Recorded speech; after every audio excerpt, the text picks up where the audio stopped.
as we start our third decade of the strategic partnership.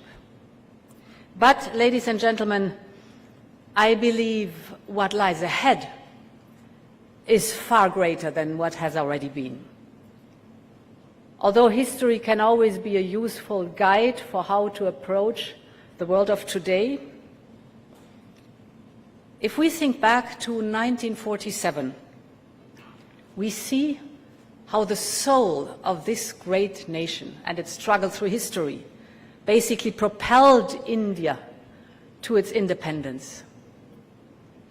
And looking back at the voices of the time, we also hear and feel the resolve and the determination of India to build prosperity and security and democracy for its future generations. As I stand here today in this vibrant and independent country, the largest democracy in the world, the words spoken at the time were as prophetic as they were poignant. And at the same time in Europe, if you compare, we were trying to put back together the pieces of our continent ravaged by war. The countries of Europe chose to come together, to tie their destinies, their security and their prosperity to one another in order not to repeat the mistakes of our past. And this is how the seeds of our European Union were planted. The point is that the world then was fragile, it was fractured, it was on the verge of change that would define the next 8 decades.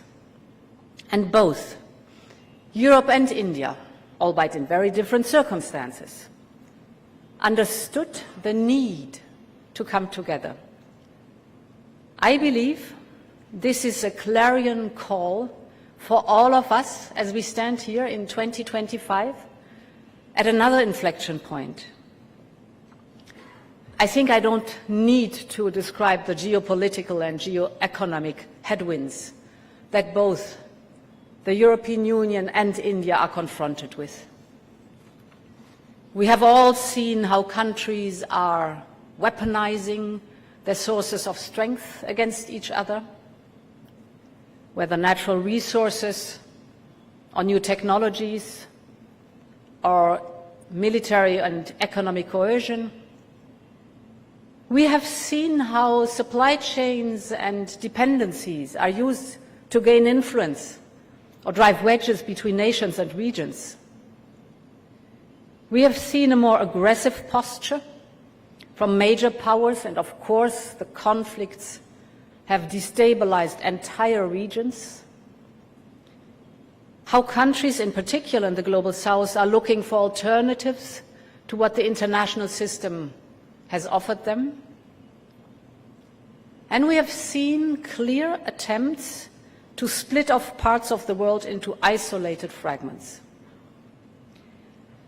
Ladies and gentlemen, this world is fraught with danger.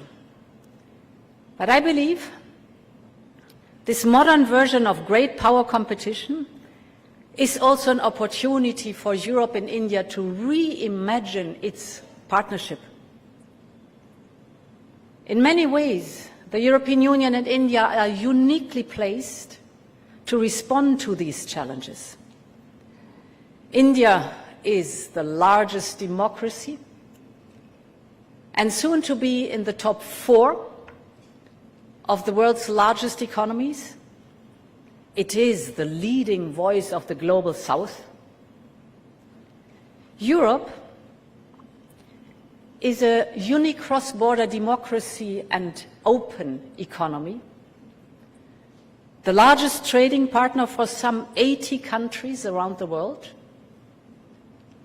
But this partnership makes sense not only because of our shared values and our close ties, or even because of our respective geographies, demographies, and economies, but it is because our interests in this hyper-globalized world align more often than not.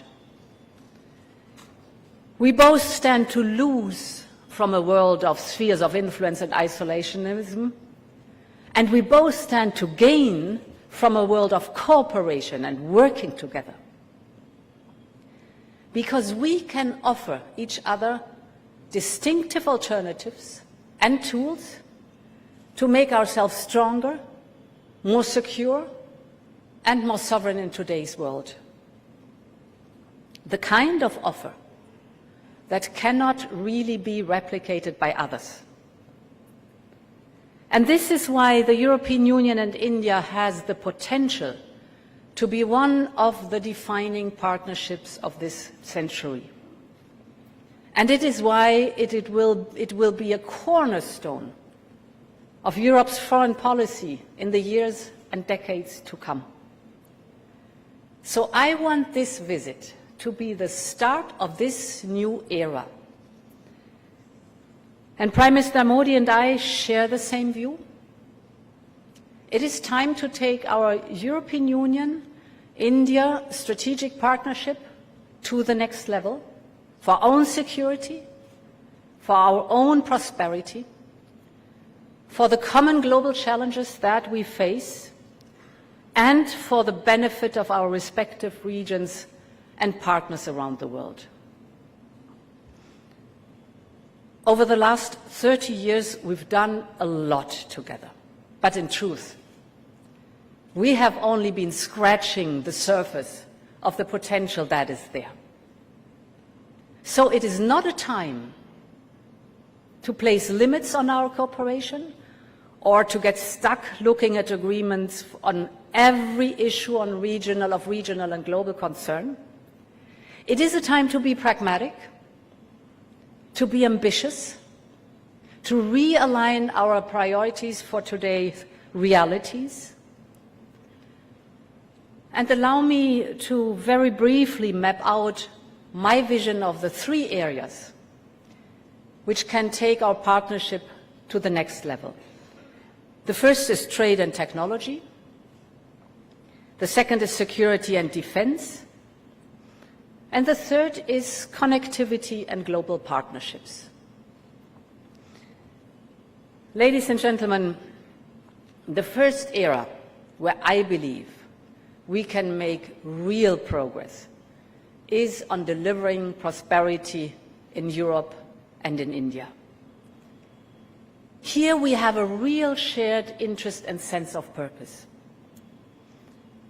India's Viksit Bharat 2047 vision will help to transform the economy and create millions of jobs, from traditional manufacturing sectors to the very high-tech industries and innovation. Europe is striving towards the same goal through our own economic and industrial transformation. And I believe that we can help each other to reach our goals. Make in India and Made in Europe can work together to drive our industries forward. And our common interests in de-risking our economies, in particular in sensitive technological areas, can help drive our economic security. Let's take some examples. We are both looking to diversify some of our most critical value chains. From our side, this is, for example, the case for batteries, or pharmaceutical products, for semiconductors, for clean hydrogen or defense. And we can support each other to achieve this. And for that, we need to have an ambitious trade and investment partnership. As I said today, the European Union is India's largest trading partner, sitting ahead of both the United States and China. European companies create 8 million jobs here in India. But we could do so much